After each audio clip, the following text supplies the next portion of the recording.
E assim, bem-vindo todos os irmãos, né? Graças a Deus.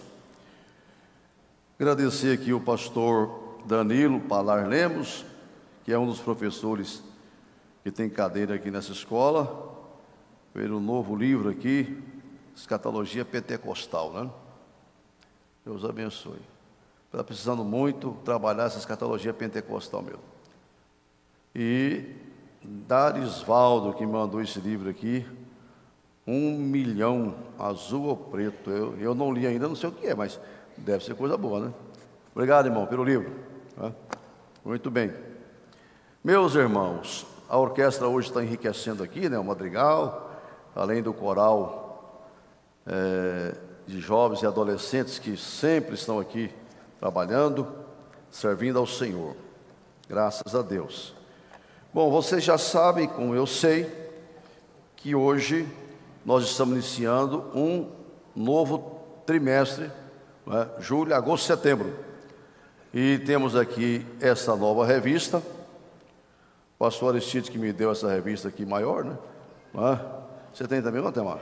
Achei que era só eu que possuía no Brasil inteiro, né? Então, agradeço. Fica mais fácil de você ler, né? E tem espaço para anotações também. Mas olha, então vamos estudar um assunto que não pode ser melhor, né? Como é que você vai dizer que tinha um tema na Bíblia melhor do que isso? O sermão proferido por Jesus. Então, não tem assunto para estar na pauta mais apropriado, melhor do que falar, reverberar aquilo que Jesus ensinou, né? Aliás, nós não podemos falar de outro assunto senão pregar o Evangelho de Jesus. Não tem nada que entrarmos com coisas humanas, sempre trazer o Evangelho. Ele falou: ide por todo mundo e prega o Evangelho. Essa é a missão da igreja. Não mandou pregar economia, filosofia, nada disso, mandou pregar o Evangelho. Então, e aqui está praticamente o começo do Evangelho, né? Nós não temos o tempo, mas tem 3 meses para estudar. Hoje, nós estamos apenas fazendo uma visão geral desse sermão do monte. Quando a gente fala sermão da montanha, a gente fica muito preso às bem-aventuranças, né? Tanto é que o texto de referência de hoje são as bem-aventuranças, que não é o assunto de hoje, né? As bem-aventuranças são um assunto de uma próxima aula. Se eu não tivesse atentado para isso, eu ia falar só sobre as bem-aventuranças, e o professor da outra aula, terceira aula, não ia ter assunto a falar, não é? Então, eu entendo que hoje é apenas uma visão geral do Sermão da Montanha, que começa com as bem-aventuranças, mas está no capítulo 5, capítulo 6, capítulo 7. O maior sermão registrado, né, que Jesus falou é esse aqui. Há outros sermões, né, que a Bíblia registra, que Jesus pronunciou, mas esse é o maior. Possivelmente ele tenha pregado em outros momentos, né? 1 hora, 2 horas, 3 horas, mas não está registrado, né? Esse aqui é de fato, começa aqui no capítulo 5, termina no capítulo 7. Então tem assunto para a vida toda, né? Quanto mais para 3 meses, né? Quanto mais para isso. Então o que nós temos aqui, a palavra do comentarista, que é o bispo Abner, ele já coloca para a gente ter uma visão do tema que vamos estudar. Nesse sermão, com muita propriedade, o Mestre Jesus fala sobre o estilo de vida daqueles que querem fazer parte do reino de Deus. Em outras palavras, podemos dizer que o Sermão do Monte contém a essência dos ensinamentos morais e éticos de Jesus. O que Jesus veio fazer aqui neste mundo? Ele veio inaugurar um reino, né? Um reino. Tanto é que ele chegou dizendo: arrependei-vos, porque o reino de Deus é chegado, não é? Mas na frente alguém fala sobre o reino de Deus já está entre vós, já chegou. E ele veio trazer o reino, né? Pilatos perguntou para ele: logo tu és rei? Aí eu para isso nasci, né? Para isso eu vim ao mundo. Agora o meu reino não é deste mundo. Se fosse desse mundo, a guerra ia ser diferente, no enfrentamento aqui ia ser outro. Mas não é. Então Jesus veio inaugurar um reino. Reino esse que é a igreja hoje. Nós fazemos parte do reino de Deus, cujo rei é Jesus. Nós somos seus súditos, seus servos, o grande exército aqui na terra deste rei chamado Jesus. Então todo reino, toda estrutura de governo, todo sistema, ele tem as suas normas, né? Suas regras, sua Constituição, né? O Brasil é uma república federativa e tem uma Constituição, né, que rege a nação. Lá está a base. Nenhum presidente, nenhum tribunal, seja superior ou supremo, ninguém está acima da Constituição. Alguns acham que estão, né? E torce, como também tem alguns pregadores que torcem a Constituição do céu, que é a Bíblia. Distorce, né? Dá uma interpretação que quer dar, mas está errado. O constituinte que fez a Constituição é que sabe por que colocou aquilo lá. O que levou a discutir e colocar aquela norma na Constituição brasileira?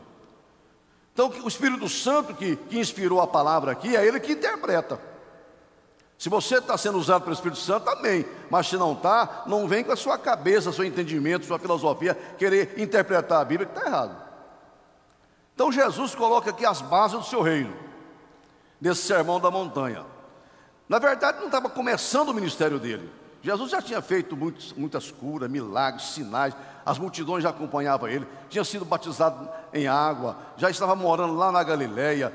Então, Jesus já estava numa certa altura do ministério dele.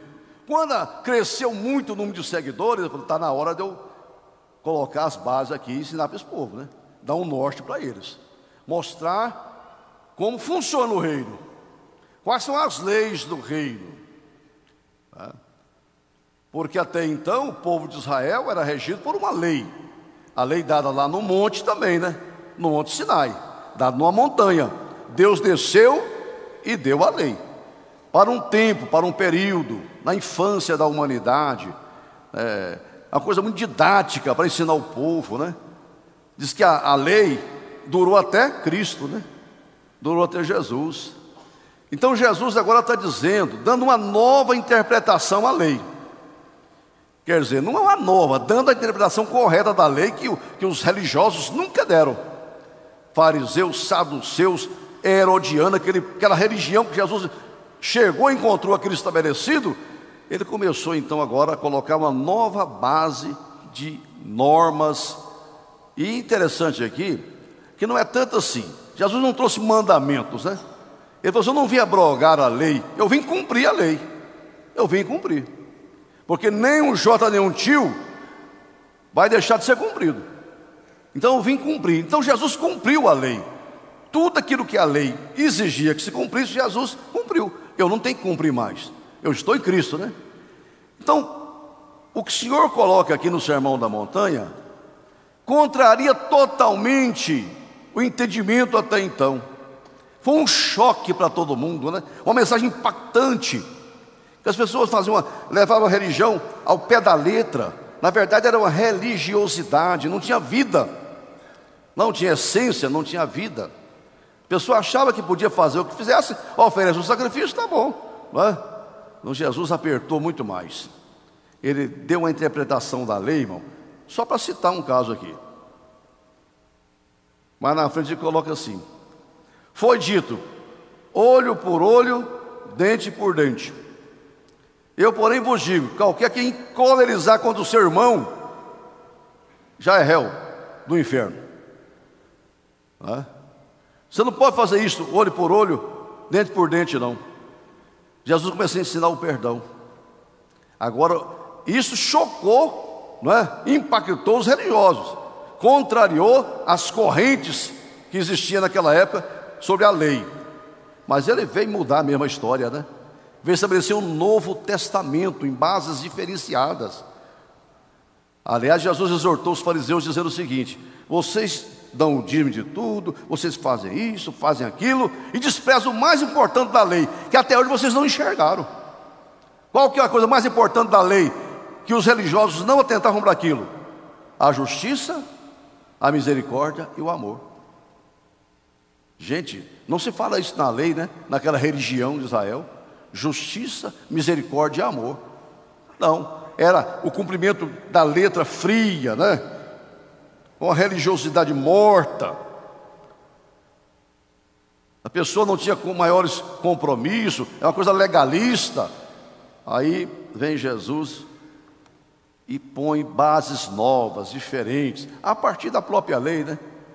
Ele deu uma nova versão, uma nova interpretação da lei, e estabeleceu as bases do seu governo. O que Jesus queria dizer com tudo isso, irmão? Cristianismo não é uma religião, é um estilo de vida. Foi isso que ele ensinou no Sermão da Montanha. Cristianismo não é religião. Religião não estava cheio, está cheio. Você entende no Sermão da Montanha que Jesus está dizendo que cristianismo é um estilo de vida. O estilo de vida de um cristão não está baseado em seu modo de viver, como diz os eruditos aí, modus vivendi, né? Mas o estilo de vida de um cristão está no seu proceder, em suas ações no dia a dia, ou um tal modus operandi. Não está na roupa que você usa, mas em como você a usa. Não está no lugar em que você fica, mas como você fica neste lugar. Não está no tipo de pessoa com que você se relaciona, mas o que você tem relacionado com as pessoas. Este é o estilo de vida de um cristão. O resto é religião. Então, resumindo isto, o Sermão da Montanha, Jesus está chamando o povo para um estilo de vida. Não é coisa que você vive só no domingo. Conhece alguém que é religioso no domingo? De ano em ano ele vai lá em Trindade. Hoje teve uma missa das 5, uma missa das 8. Eu fiquei sabendo que eu li o jornal, mas eu não fui lá. Estou aqui, né? A pessoa vai compenetrado, né? A missa, campal. E aí governador vai, presidente, candidato, todo mundo, aquela cara de religioso. Mas à tarde, amanhã, ele está por conta disso mais não. Não é um estilo de vida. Não.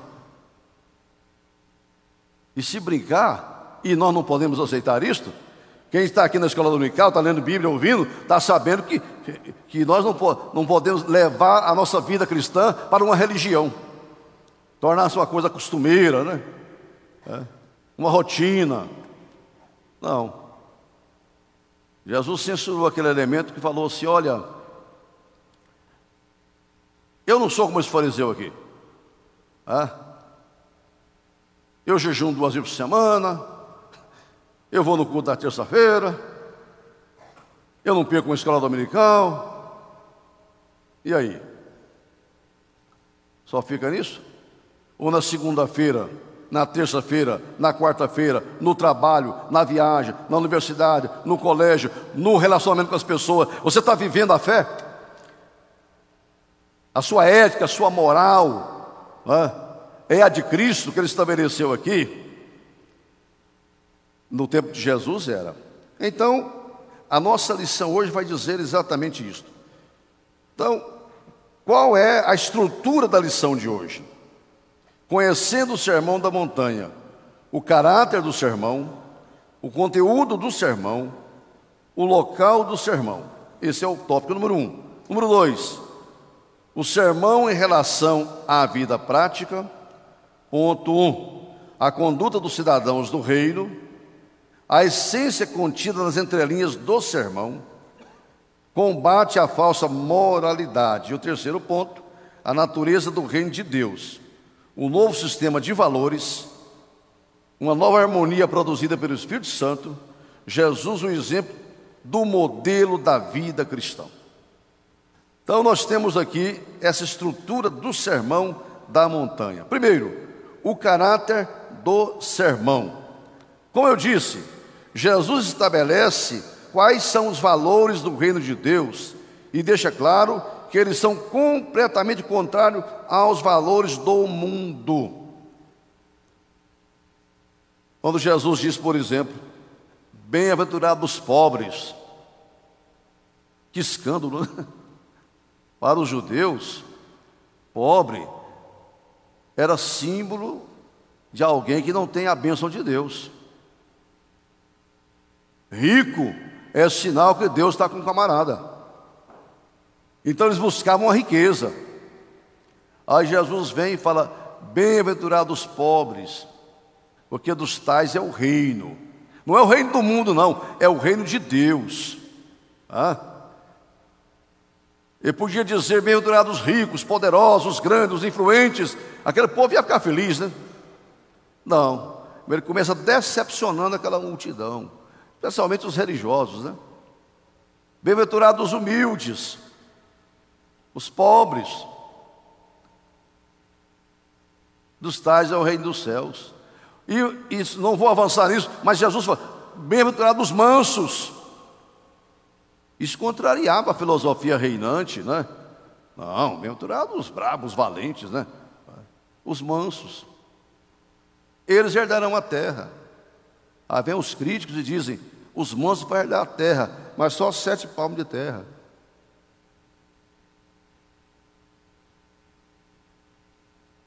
No final da história, irmão, quem vai reinar nesse mundo são os mansos de espírito, coração quebrantado. Não são esses guerreiros, valentes, poderosos, atrevidos, governantes, que nega Deus, nega a fé. Aliás, combate Cristo, seu reino, as normas do reino, se levanta contra, tem muita força, né? Não é esse povo que vai mandar no final da história, não. Jesus falou que vai separar as ovelhas e colocar à direita. Vinde, bendito, possui o reino. Reina quem? Ovelhas. Ovelha mansa é símbolo da mansidão. E os bodes, os atrevidos, os arrogantes, os orgulhosos, os metidos a besta, à minha esquerda, vocês vão amargar no inferno a vida inteira. Quem vai reinar finalmente? Fica tranquilo, irmão. Espera para ver, não é? Como a coisa vai acontecer. Jesus não erra. Então, esses valores, essa ética de Cristo, os princípios de Jesus, é totalmente diferente, né? Vocês ouviram um negócio? Tem que odiar o inimigo? Não, Jesus tem que orar pelo inimigo, amar quem te persegue. E o final da lição de hoje vai dizer o seguinte: que Jesus dá exemplo, né, disso, né? Lá na cruz, quando ele era injuriado, ele não injuriava. Quando ele era amaldiçoado, ele não amaldiçoava. Ao contrário, ele falou: Pai, perdoa esse povo aí, ó. Não sabe nada, perdoa. Diferente, né? Te bater na face, olha os valores do cristianismo, os princípios, né? Se bater na face, difícil ser crente, né? Mas é um estilo de vida, você tem que ser. Não dá para ser uma religião assim, ó, você praticar ela de vez em quando. É um estilo de vida. Até já falei isso aqui. Há algum tempo, um muçulmano, né, um islâmico, estava conversando com um evangélico religioso. Ele falou: sabe qual é a diferença entre o islamismo e o cristianismo? É que nós, os muçulmanos, islâmicos, a nossa religião é a nossa vida. Nós vivemos ela 24 horas por dia. É a nossa lei, é a nossa norma. E vocês têm uma vida paralela, né? Você tem a sua fé, a sua religião, e tem o seu jeito de viver, que não guarda relação com a sua religião. Aqui não, quer dizer, uma coisa extremada o que eles fazem, né? Segue a risca, mas seguem, não é? Seguem. Você não pode ter a vida cristã como uma coisa paralela ao seu estilo de vida, né? Ao seu comportamento, ao seu ser, à sua prática. Não. Eu vivo o Evangelho. Eu vivo o Evangelho. Há alguns anos um pastor tinha uma conta bancária e eles erraram na conta dele lá. E ele foi falar com o gerente, né? E vai, a conversa vai esquentando. Daqui a pouco o pastor ficou muito nervoso, né? E o gerente falou: o senhor não é pastor?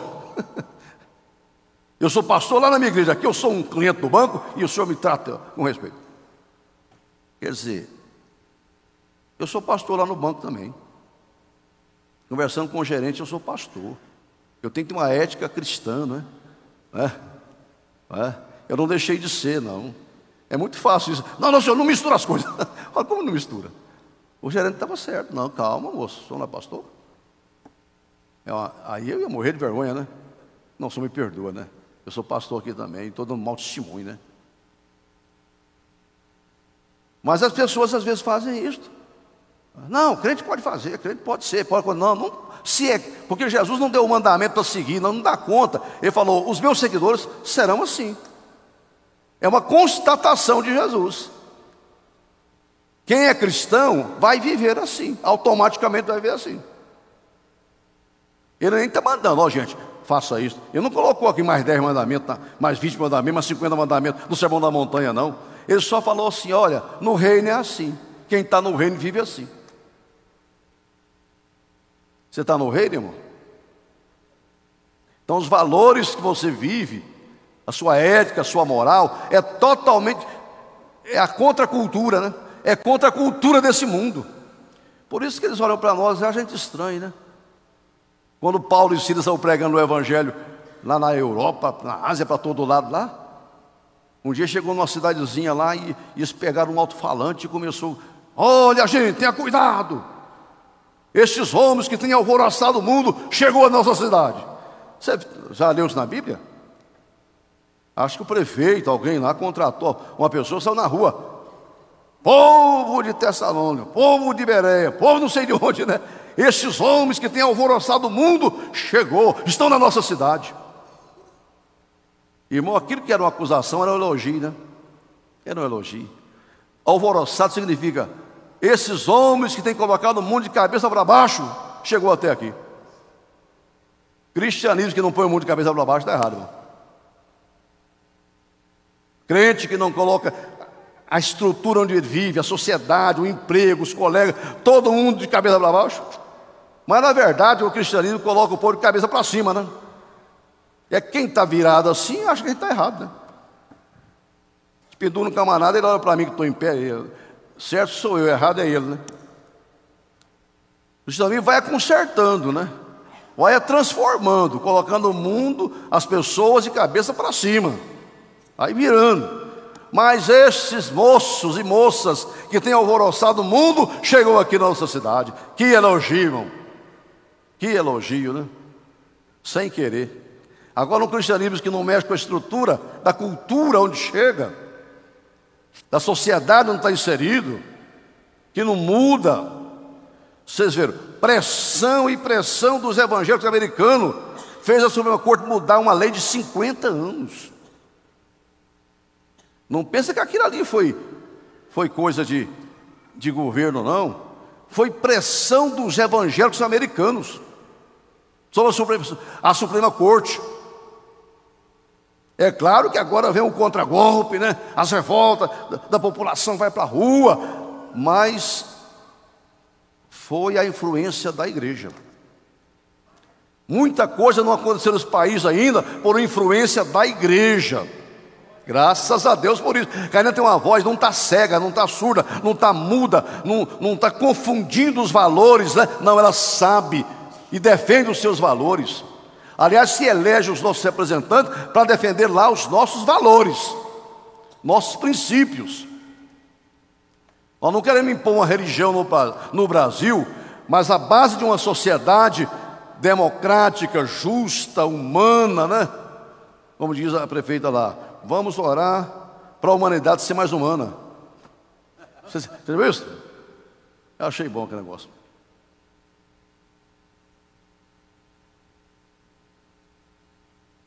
Jesus revolucionou, né?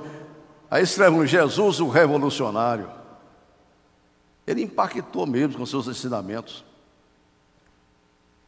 Você consegue fazer isso? Alguém te toma a capa, né? Dá a túnica também? Te obriga a dar uma milha, Jesus vai 2. Cria confusão, não? Diferente da interpretação da lei. E o Senhor falou: vim cumprir a lei. Vocês nunca interpretaram a lei na sua essência, porque Paulo falou: a lei é boa. A lei é boa. Vocês que se tornaram legalistas, né? A letra mata, a lei mata, mas o espírito da lei não.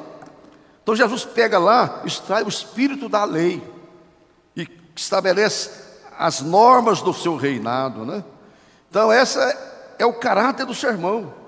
O conteúdo do sermão, o sermão do monte, aborda questões importantíssimas acerca do amor ao próximo, da oração, do jejum, a conduta cristã. É um texto fascinante, diz a lição aqui, mas também desconcertante. A pessoa é atraída e ao mesmo tempo se vê acuada pelo caráter do seu conteúdo. Os chamados para não resistir aos malvados, para amar os inimigos, para não julgar, para se tornar perfeito como o Pai Celestial é perfeito, chamado para entrar pela porta estreita que conduz à vida. Quem não fica perplexo diante de um chamado a não revidar diante de um insulto, arrancar um olho ou cortar a mão direita para não escandalizar, ou não se inquietar pelo amanhã, né? Jesus falou até numa coisa muito atual, a ansiedade, né? Até isso ele falou aqui. Ele quer um povo descansado. Olhar os lírios do campo, não é? As aves, descansem, o Pai vai cuidar de vocês, aqui no reino não vai faltar nada, você está no reino, então o Pai está vendo, Ele sabe que eu preciso, você precisa também, descansa o coração. Não vamos entrar nessa onda, na pressão da sociedade do mundo, que causa ansiedade na gente, que fica pregando que o futuro é difícil, né? Que o amanhã será difícil, que a gasolina, que o diz, que o governo, que o PT, que o Lula, sai, demônio! Eu quero ter paz no meu coração. Pois Jesus falou foi isso. Não andeis ansiosos. O que é ansiedade mesmo, doutora Neuza? Não, no sentido assim, aquele negócio que é excesso de passado e excesso de presente e futuro. Não viver do presente, é viver o futuro. Então a ansiedade é o excesso de futuro. O estresse é excesso de presente. E a depressão é excesso de passado, né? Você está deprimido aí, irmão? É o passado, é excesso de passado. Está estressado, é excesso de presente. Está ansioso, é excesso de futuro. Jesus falou, gente, o amanhã cuidará de si mesmo. Basta cada dia o seu mal. O Pai cuida das águas. Salomão não vestiu tão bem assim, né? Até isso ele colocou. Vamos ter paz no coração, gente. Cristianismo é um estilo de vida. É saber descansar em Deus. Pode confiar. O local do sermão. Quem sabe? Sermão da montanha vai aonde? Irmão Fábio? Sermão da montanha vai na montanha. No monte, né? O irmão outro dia estava falando assim, olha, a palavra gratidão vem do latim, não sei o que significa gratidão. É claro, né? Ué. Achei engraçado isso.